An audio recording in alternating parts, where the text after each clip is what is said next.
How often does the radio do that? Every time there is air raid alert. And does that happen all over?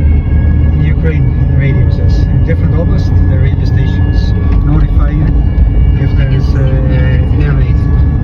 Right now there's threat of using missiles. So we're driving through Dnipro, but I've never heard an air alert on the radio before, but I don't think I've ever actually listened to the radio in Ukraine, ever, until now. The number of missile attacks against Ukraine's gone up through the roof, I think, in the last number of weeks. And again, like we just saw leaving Kyiv, a giant hole in the side of an apartment building. Well, I said that months ago already, that in spring, it's going to get even worse, because we had 267 at one night, but I think in April we're going to have up to 500 even. Drones flying in Ukrainian skies. So they're ramping up. The Russians have prepared a lot of Shahed drones, and I think now with these negotiations, everything else, they're gonna just ramp it up and do as much destruction as possible. Yeah, which is super, super depressing. Our government ain't doing enough, and it seems that no one cares.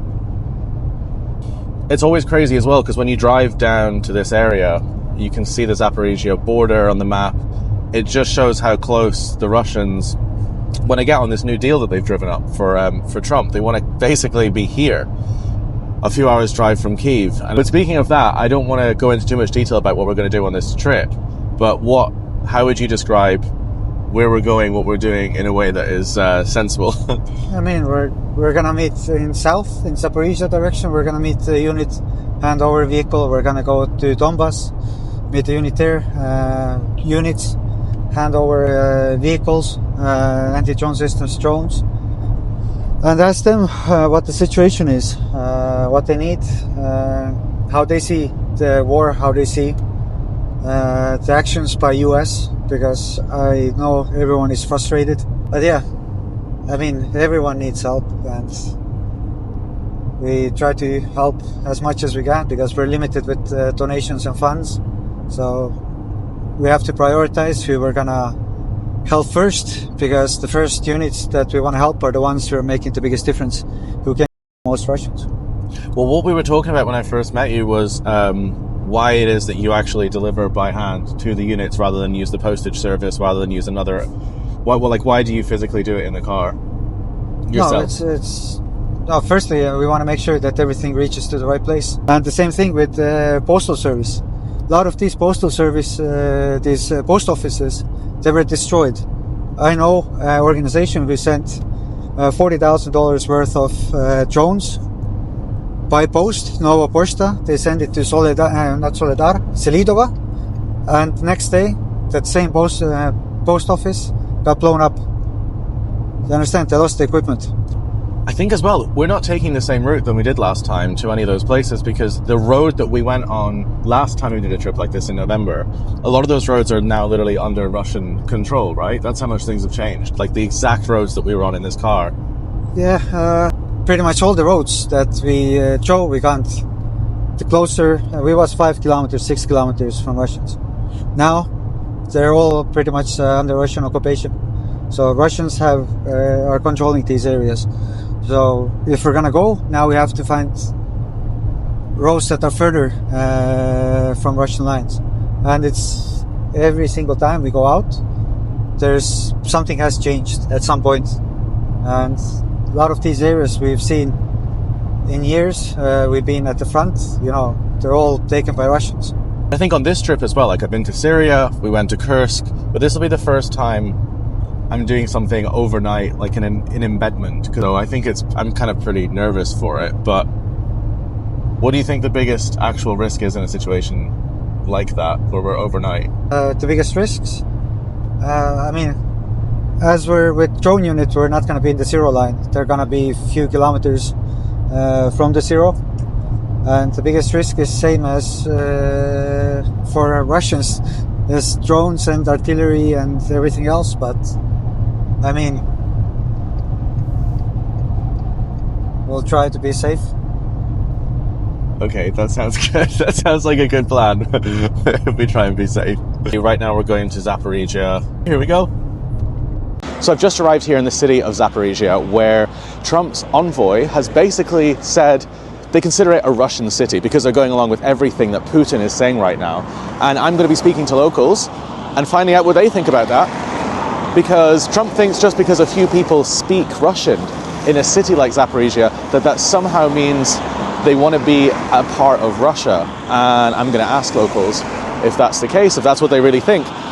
Я в Запоріжжі проживаю з 2012 року. Мені дуже подобається Запоріжжя. То, м'яко кажучи, це неприємно, тому що це не є дійсністю. Якщо людина розмовляє російською мовою, це зовсім не означає, що тут Росія. Мені здається, що Україна сама знає, що цей регіон завжди говорив русским язиком. Но это совсем не дает права говорить, что мы здесь все русские, Луганськ, Херсон, это неправда. Але то, що тут Росія, ні, зовсім ні. Тому що я спілкуюсь з дуже багатьма людьми, настрій людей я знаю. Я знаю, що є настрій і других людей. Можу допомогти, завжди допомогу. Мене так виховували. Мені важко прийти мимо собаки, кішки, тим паче людини. Друге, я люблю людей з Запоріжжя. Не усіх, це звісно, але мені подобаються запоріжчани, є і запоріжчани, є в них козацький дух і такий шалений трішки. Ми ж усі пам'ятаємо, коли все почалось, нам хто допомагав? Ніхто. Якщо ми почали саме, а вже ж з допомогою це так, поцікавіше буде, але ми в змозі виключно по духу продовжувати. So we're just leaving Zaporizhzhia now, and speaking to that girl was heartbreaking because her husband has died.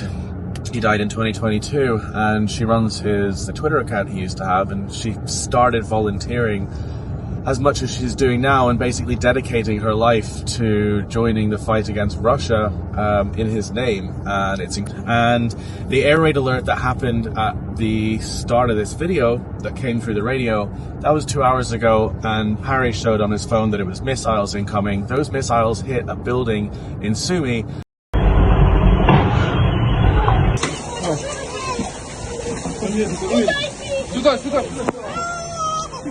And this is just what Russia has been doing. They've been putting glide bombs and they've been putting missiles into residential areas constantly in this country, and they're intensifying it because Trump is happy for Putin to do whatever he wants. In fact, Trump's envoy, like we talked about earlier, considers this oblast, Zaporizhzhia, Russian because there's a few Russian speakers. In fact, he considers 5 oblasts Russian. So Russia can do whatever the hell they want in their minds now. And that's what's so horrible about all of this, but it makes this trip feel even more relevant and worthwhile right now to do. But there we go, that's what happened.